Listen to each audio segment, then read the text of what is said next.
Now we got it. Sorry about that. I was driving and I didn't hear the alert that reminded me this was happening today. So that is totally my bad, but here we are. No problem, dude. How are you doing, man? I'm doing great. How are you?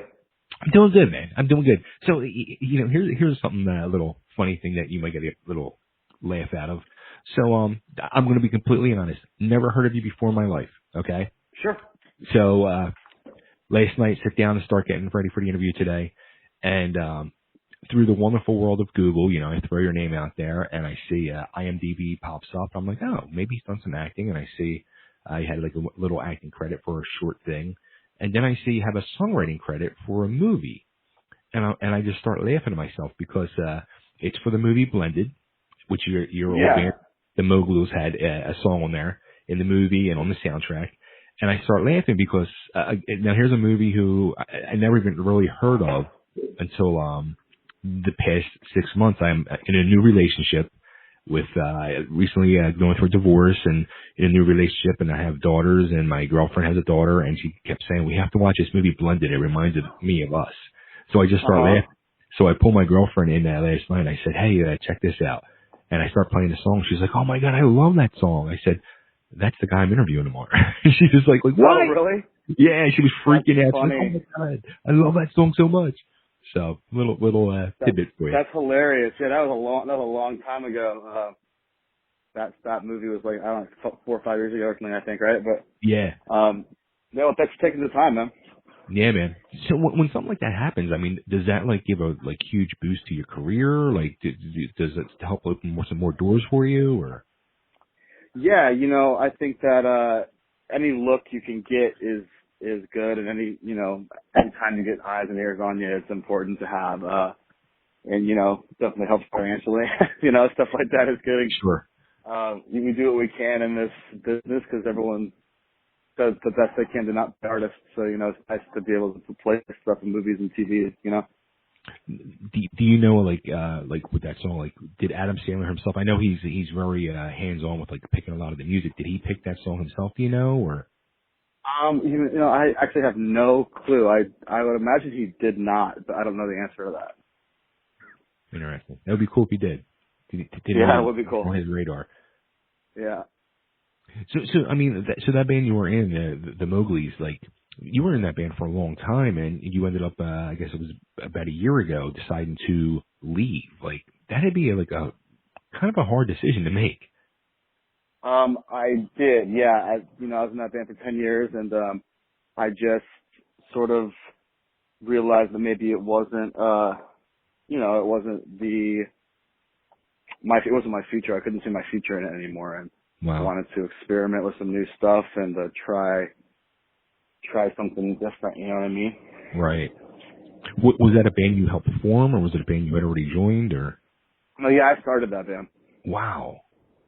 Yeah, so that made it even harder to make that decision. But the thing about it is, I'm just the kind of person who always, is interested in taking risks to see how we can, I want bigger and better. And some people are just happy with what they have and happy just kind of coasting along. And that's just not the kind of person I am. So I definitely needed to go exploring a bit. What were your band members? Were they shocked when you told them like your decision, or? I think that like a lot of people probably saw it coming from a mile away. Right. I definitely I warned them. I got this field offer from Sony, and here's a deal, and I'm going to try to do both. But I think that as time went on, it became apparent that this was going to pick up more time than I was able to. I have to focus 100% on something. I can't split it up. Some people are able to do that, but I'm not the kind of person that's going to just half-ass anything. So, and it was more or less amicable. I mean, there's like, with any situation like that, and there's going to be feelings on both sides. So. Right. So because I had seen, I think it might even have been like on Wikipedia or something where it said like, it seemed like initially it was going to be a temporary leave of absence, but then you did later on decided that it was going to be known a permanent. Yeah, I mean, I just it was initially going to be temporary, and then I just was like, I don't want to half-ass anything, so Sure. I decided to make it permanent. Did you feel like a load was lifted off your shoulder, you think? Yeah, I did. You know, I mean, I also felt like I had been doing the same thing for so long that it just had become routine, and I didn't really find it to be particularly inspiring anymore. And I wanted to go on to tell different stories and to do something different. I can't just do the same thing over and over and over and over and over again. Well, now, like you said, so you have this Sony deal, and it is a solo project, right? I mean, this is you, It's just me. but you're calling it Little Hurt. Uh-huh. Yeah, Why? I mean, I don't think that anyone wants to walk around wearing a Colin Dieden t-shirt. You know, it's like, it's just better to have really the only reason why is it's better to have a band name and feel like you have like an artist name. Because like, I think that sometimes like just going by your name can sound a little singer-songwriter. Maybe I'm playing at the coffee shop, and that's not what's happening here. Right. Interesting. So Dude, that's kind of like ballsy too. That's two ballsy moves, pretty close together in your career. yeah. Yep. Like, Yep. I mean, you know, that's what I have to do, to shake things up and stay inspired and stay interested in what I'm doing, and you know, gotta make yourself uncomfortable to get ahead sometimes. that's cool. Now, how about like as you're writing now and doing stuff for yourself, do you approach anything differently in the way you're writing new music, or is it same thing, or just? Yeah, I mean, I think that I definitely am trying to come about it in a more authentic way, trying to put a lot of energy and focus on telling stories that maybe are a little bit more, have like a level of depth that I didn't quite approach in the past. Right. Which is kind of easier to do because I'm alone, so I don't have to speak for anyone else. I'm just speaking for myself. And, you know, there's definitely a different level of depth and, in what I'm doing now. So you're pretty much what you're saying here too is that you definitely probably going into a more personal writing situation. You think, like getting the more personal subjects that writing for yourself compared to the band. Yeah. I mean, because it's just my stories alone. There's no one, you know. I mean, I wrote 99% of those Mowgli songs too, but there's also 6 other people in the band. So this is just me, Right. and I don't have to worry about what anyone else thinks, or I can do whatever I want stylistically or with the genre or melodically. It's just all me. Now, how about like, so your first single came out last year, "Good as It Gets," and that had like over, like when I was going through stuff last night, it was over 600,000 streams on Spotify.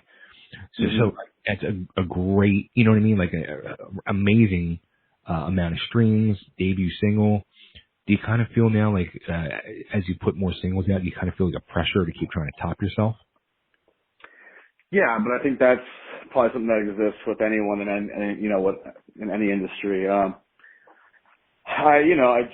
definitely feel like this project could have worked or could have not worked. Like when I left the Mowgli, so I'm glad that it did. It definitely could have gone the other way. It's kind of exceeded my expectations in terms of fan reaction and in terms of reaction from everyone who's heard it. So I think that every song I do keeps topping the last one. I mean, this new one I just put out called Alaska is like absolutely crushing it on stream, just crazy, and we're about to take it to radio, and so I feel like everything I'm doing is snowballing and getting bigger and bigger and bigger, and that's really something you can feel, and it's exciting.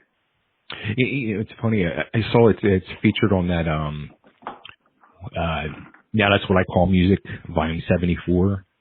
And I was going through like the other songs on there, and my daughter, my girlfriend's daughter, she's really big on TikTok. So I'm hearing all these songs, and I saw a lot of the songs from TikTok. I'm thinking to myself, that's what Colin needs. Colin needs to get his tune on TikTok. Oh yeah, no, you're right. Trust me, I'd love to. You just gotta pay for that. Is that how it works? Yeah, totally.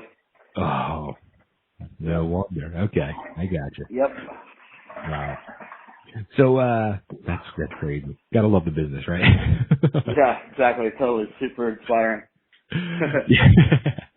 So all right. So the new single is called Alaska. Why Alaska? Is it a place that you've been to? Is it a place you really truly want to go to? I have. I've been a couple times. It's not really. It could have been anywhere. It's just seemed like a place to, seemed like the most far away place I could imagine in the moment when I was writing it.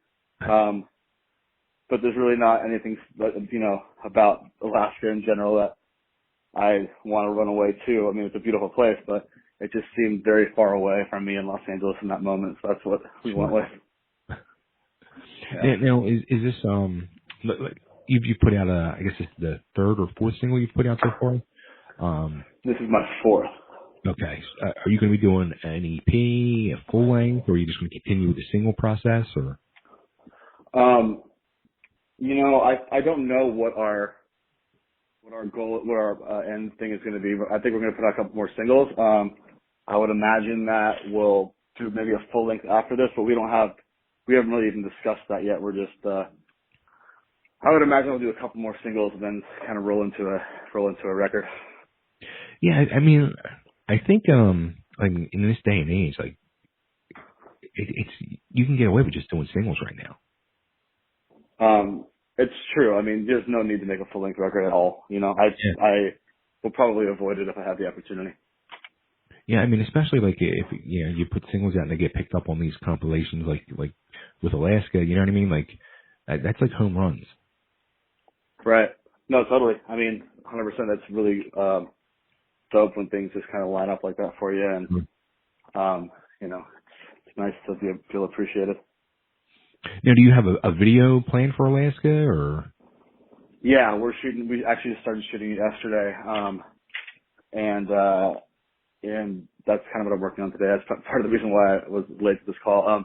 We are working on the video as we speak, trying to get it done in time for, just so it doesn't go for too long without having a video. But it's a little different because we're shooting during the social distancing thing, so we just have to take different precautions and do it a little differently. We're not having a film crew. It's just me and the director with the camera, and we're going to add a lot more animation than probably would generally do. Right. We're not going to have like a film shoot with 150 people working on it like we did for the last video. So, it's going to be a different plan of attack, but we're on it, and I think it's going to be pretty amazing. Nice. How you holding up during this whole pandemic craziness? Man, whenever I get asked that, I feel like I should say I'm going crazy, but like the way that I am, I'm just like kind of naturally introverted, and I enjoy being alone and don't love going out. So this has been a lot easier for me than it has for a lot of other people. I'm not really affected by it. I'm just at home, like my dogs, and enjoying it, and being home and working. A lot of these nights I wouldn't want to go out anyway. So now you don't even need an excuse. It's already built in for you. No, now I need excuses to like not do things that, like, if I have like a session and I want to get out of it, now I don't have an excuse to get out of it. So. Oh, that's too funny. Cool. So Alaska, it's out there now. People stream it. Where's the best place to go? Spotify? Yeah, get over there on Spotify, iTunes, Apple Music, all that stuff, and it's anywhere that you can consume music, you can consume that song. Nice. And also look for the video coming out soon. And yep. Is there a website up there to send everybody to get all more information about you, to keep in touch? And yeah, I mean, I think probably just my Instagram is probably the best place to go. Instagram is at Little Herd Official. Nice. Colin, this is great talking to you, man. Thanks. I'm glad we got it. Hey, I really appreciate it, and I'm sorry again about being a little late. Dude, no problem. But no problem at all. Thank you for talking to me, man. I really appreciate it. Have a nice day. Absolutely, man. Take care.